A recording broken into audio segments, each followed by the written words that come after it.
Hello guys, I believe it's day 5 of my 90-day challenge now, and I'm currently reading Unshakable by Tony Robbins, which is a book that is it's about investing and how to invest your money and the mindset around this. And I haven't really gotten into investing yet, but it's still some interesting mindset concepts here. So even if you're not an investor, I think you're gonna get some value out of this. And the topic is overconfidence. We humans are very often overconfident in our own ability. If I ask you this, do you think you're an above average driver? Do you think you're an above average lover? An above average looking, for instance? If I ask you these questions, will you say yes? You probably will, and most of us will. There's, of course, people that have issues with how they look and all that, but we'll keep that out of this right now. There was a study done that he's talking about in this book, which was on professors, for instance, if they think they were above average in the classroom. I think it was 60 or 70% that answered yes.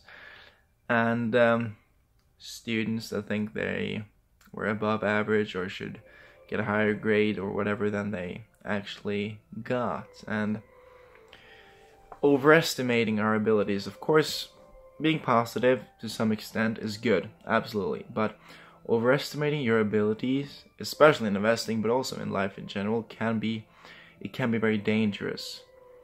If you overestimate your ability to swim, for instance, and you try crossing a lake or something that is way too big, so you end up drowning, for instance, because you're overconfident.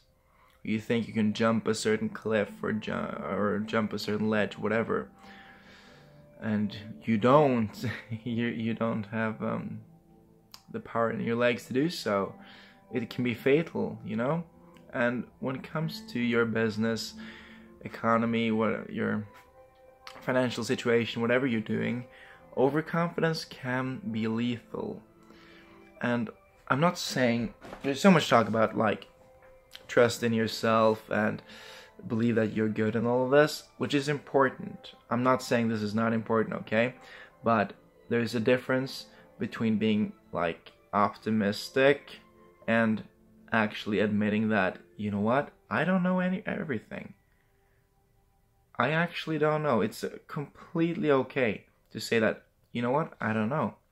I can figure it out, but I don't know.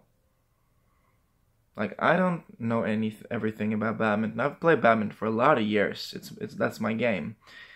But I'll be the first to admit that, you know what, I don't know everything. I might be wrong. The things I'm doing, the way I'm teaching it, or the way that I'm doing it might be wrong. This is the reason why I think it's correct, because I know a lot about it, but I might be wrong. Okay? So it's also about if you're too overconfident, you might close your mind to the possibility that something might be better.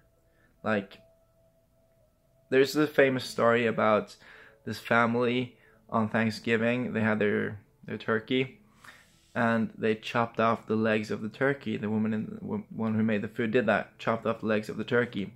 And her husband asked her, why did you do that? And she's like, I don't know, that's what my mother used to do. And then she called her mother, why did you do that, Mom? And she's like, I don't know, my mother did it. And then they called her and asked her, why did you cut off the legs? My oven was too small, is what she said. So they had been doing one thing for no reason. It's a self-explanatory story, and most people have probably heard it, but it's worth taking note of. Like, you can be wrong. Don't be overconfident in something. It's like, it's best to cut off the legs because why is it really best, you know? Always have your reasons. Okay? So I started with one topic of overconfidence in here. Now we've covered several topics, but I hope you kind of get how they are connected, and I hope it brought some value to you. This has been day 5 of my 90-day challenge, meaning I still have 85 days left, and it's gonna be interesting.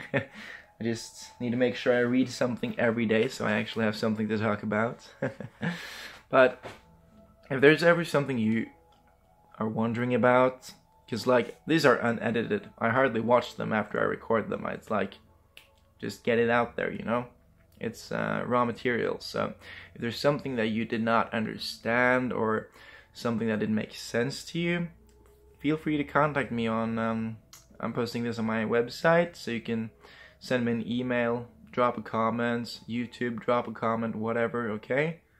Message me on Facebook. My name Edward Rosenberg. Sorry, and you'll find me. So just get in touch with me if there's something that did not make sense to you, if there's something I can help you with, okay? So I hope you guys have a great day, and I'll see you tomorrow.